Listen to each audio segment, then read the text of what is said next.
Alright, I'm basically a genius. I mean, I've gotta be. Just listen to this. I have spent an industrial amount of time playing video games on keyboard and mouse. So much so, in fact, that if I'd spent that time doing rocket science stuff, I could have been a rocket scientist. Hell, I could have had a wife and 3 kids if I'd put my time in that instead. But not a house. I could not have had a house.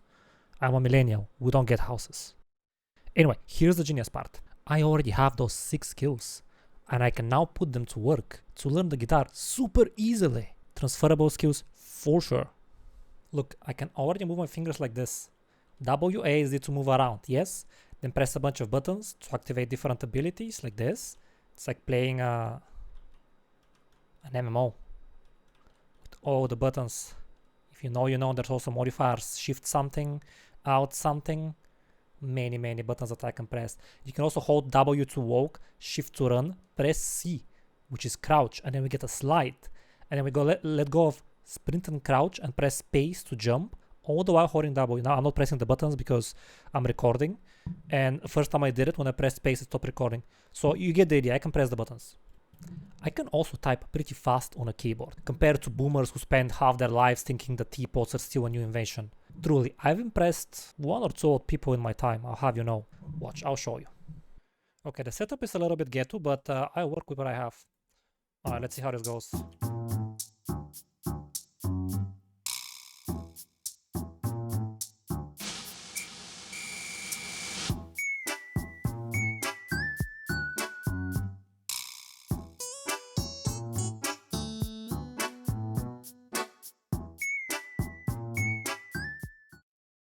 Oh, it's done? Okay.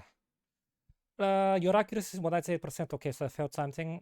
That doesn't tell me how good I am compared to other people. But whatever the case, that looked very impressive to me.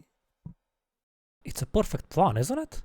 I'll be able to do so much with the guitar so easily. Except the guitar arrived yesterday and I tried it out. First things first. I know this is an electric guitar and I need an amplifier. I ordered one together with the guitar, but Amazon sent them separately and now the amplifier is stuck in customs for God knows how long. The picks have not arrived yet either, so I'm using one of my nails to plug the strings like this. Now let me draw your attention to this shape. It has very smartly been designed to rest on a human's leg. However, other people in online videos have the neck of the guitar pointing up like this. But for me, this doesn't feel natural. Like you can see there's so much guitar here and so little holding it on this side. It seems weird. So I kind of use it like this for now. And I hope that's not some bad habit that I don't understand why it's bad. And then it will come back to bite me in the ass. Hope not.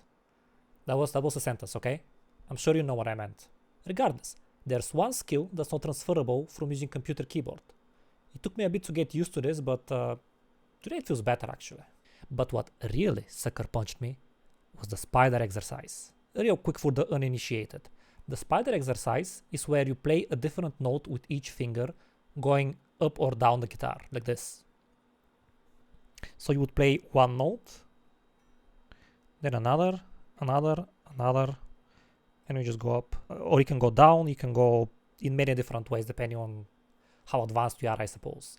There are 2 important things here. First, moving your thumb together with the rest of the fingers, so you don't bend your wrist so much. So the way that I saw it explained is if your finger, see your thumb is sticking out and you try to play, that changes how you move your wrist. And presumably that's not so good. But if you keep them like this all the time, this should be better. I haven't practiced enough to know if that's true, but I trust people online. Nobody ever lies online. Second thing is I keep touching the lower string when I'm playing. So if I play this one, the second one from the bottom up, and I do like this, that's very exaggerated. I don't really do it like this, but I touch the bottom one as well. And what that does is it mutes the string. What that basically means is if I press on a string and it doesn't touch the nearest metal thingy here. I'm sure all of those things have proper names, but I don't know them. If it doesn't touch it, you mute it. That's how you do a note. You touch it properly, has to be a good touch, and then you play the note. So if I do this and I touch the bottom one a little bit, it's gonna mute it. Now that is actually good because it's surprisingly difficult for me to play only the correct string with my right hand. You know, I suppose using the mouse and picking strings are not quite the same thing. But see, if I mute the bottom string, it doesn't matter so much if I mess up with my right hand. Because I play two strings, sure, and one of them is the wrong string to play, but it doesn't matter because it's muted. Except, of course, it matters. That's like saying making one mistake is okay because it covers for another mistake. The point of the spider exercise is to get my brain to get used to playing the note I want, not to make music. Meaning, I should have my finger on only the note I want to play, and I should pick only the string that I want to play. Get my brain to commit that to muscle memory. Build some precision. I suppose the keyboard alternative would be making sure to only press the correct button.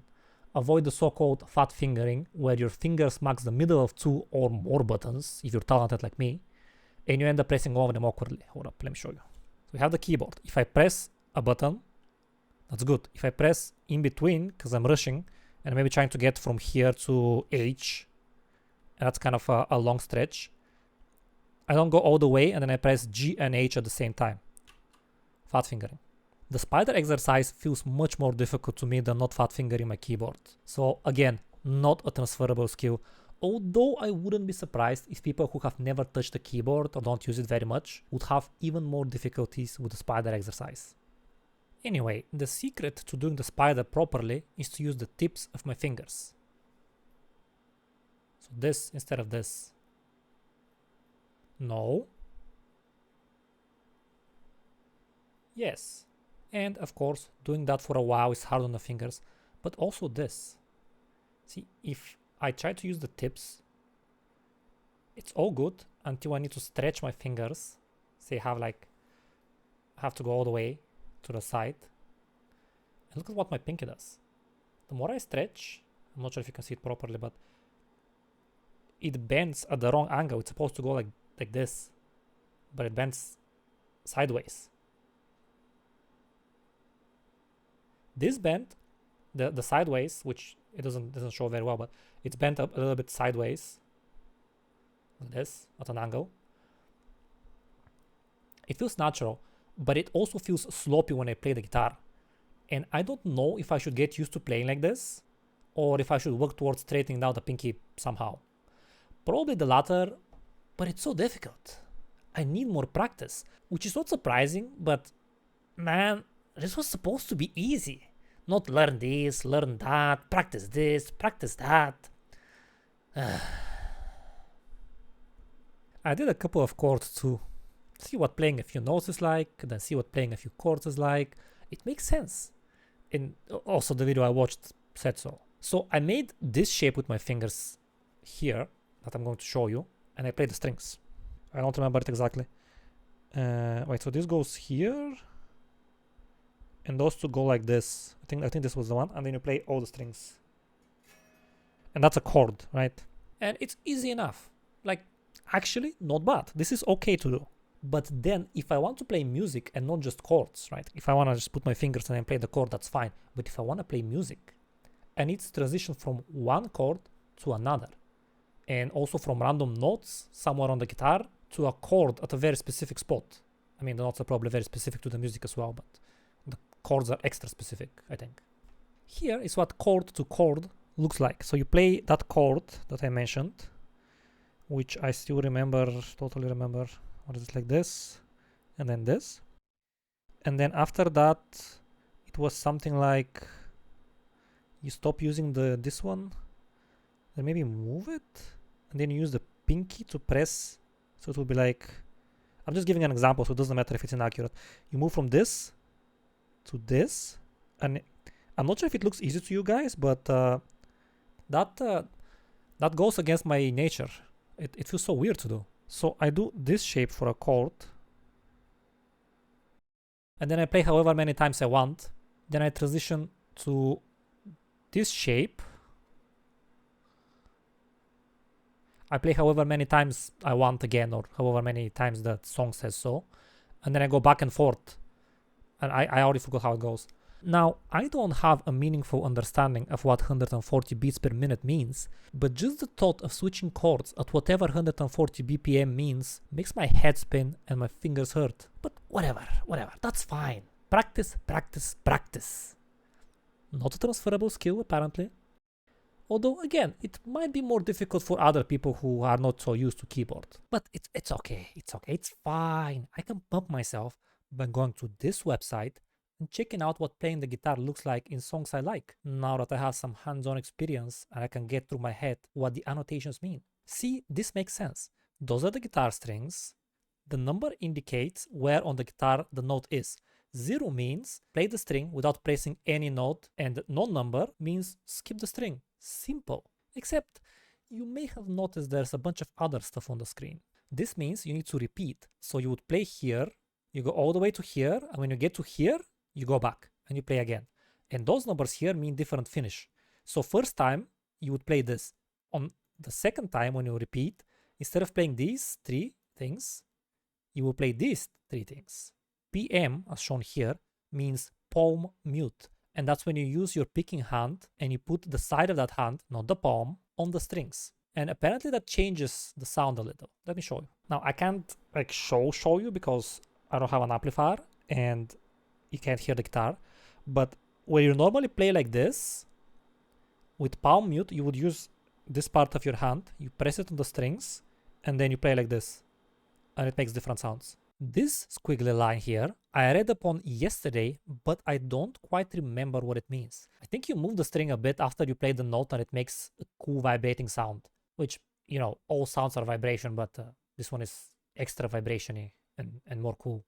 Then we have this, which if I understood correctly, it means you play the note, in this case 15, and then you slide on the same string all the way to 13. But because that thing on top of there exists, you do not play the 13th note. I think. And that doesn't make sense to me because why would you write it like that? When if you go from 15 to 13 but you don't play 13, why not just do it from 15 to 14? I don't know what the difference is. But apparently there is a difference. And of course we have that line but like on the bottom and it means something else. And more and more and more. I didn't read the whole guide, but there's a lot. Like for example, I don't know what this means underneath. What is that? I don't know. What are those lines? I don't know. This one has a dot. Why? I don't know. And of course we have those numbers here, and then here it's a different number, and that makes a difference. But I don't know what it is.